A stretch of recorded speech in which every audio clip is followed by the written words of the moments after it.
کیا آپ جانتے ہیں کہ قیامت آنے سے پہلے دنیا میں ایسی نشانیاں ظاہر ہوں گی جن کا ذکر اسلام میں بہت پہلے کر دیا گیا تھا؟ آج ہم بات کریں گے قیامت کی چند بڑی نشانیوں کے بارے میں جو احادیث میں بیان ہوئی ہیں۔ کریم صلی اللہ علیہ وسلم کے فرمات کے قلعے میں وقت تیزی سے گزرنے لگے گا، ایسا لگتا ہے جیسے وقت میں برکت کم ہو گئی ہو۔ لیکن حیران کن بات یہ ہے کہ اس بات کے بارے میں 1400 سال پہلے ہی محمد علیہ وسلم نے ہمیں خبردار کر دیا تھا۔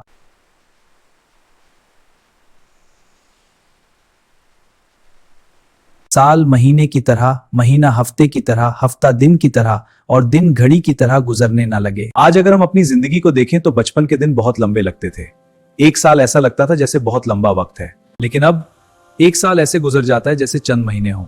رمضان آتا ہے اور دیکھتے ہی دیکھتے ختم ہو جاتا ہے، عید آتی ہے اور پتہ ہی نہیں چلتا کب گزر گئی۔ یہ سب اس بات کی نشانی ہے کہ وقت واقعی تیزی سے گزر رہا ہے۔ جب معاشرے میں گناہ بڑھ جاتے ہیں تو اللہ تعالیٰ وقت کی برکت کم کر دیتا ہے۔ انسان بہت کام کرتا ہے لیکن پھر بھی وقت کم لگتا ہے۔ جب معاشرے میں گناہ بڑھ جاتے ہیں تو اللہ تعالیٰ وقت کی برکت کم کر دیتا ہے۔ انسان بہت کام کرتا ہے لیکن پھر بھی وقت کم لگتا ہے۔ آج انسان دنیا کے کاموں میں اتنا مصروف ہے کہ اسے وقت کا احساس ہی نہیں ہوتا۔ سوشل میڈیا، موبائل اور فضول کام، یہ سب وقت کو تیزی سے گزار۔ یہ دراصل قیامت کی ایک نشانی بھی ہے۔ نبی صلی اللہ علیہ وسلم نے جو بات 1400 سال پہلے فرمائی، آج ہم اسے اپنی آنکھوں سے دیکھ رہے ہیں۔ اگر وقت تیزی سے گزر رہا ہے تو ہمیں ایک بات سمجھ لینی چاہیے، ہماری زندگی بھی تیزی سے ختم ہو رہی ہے۔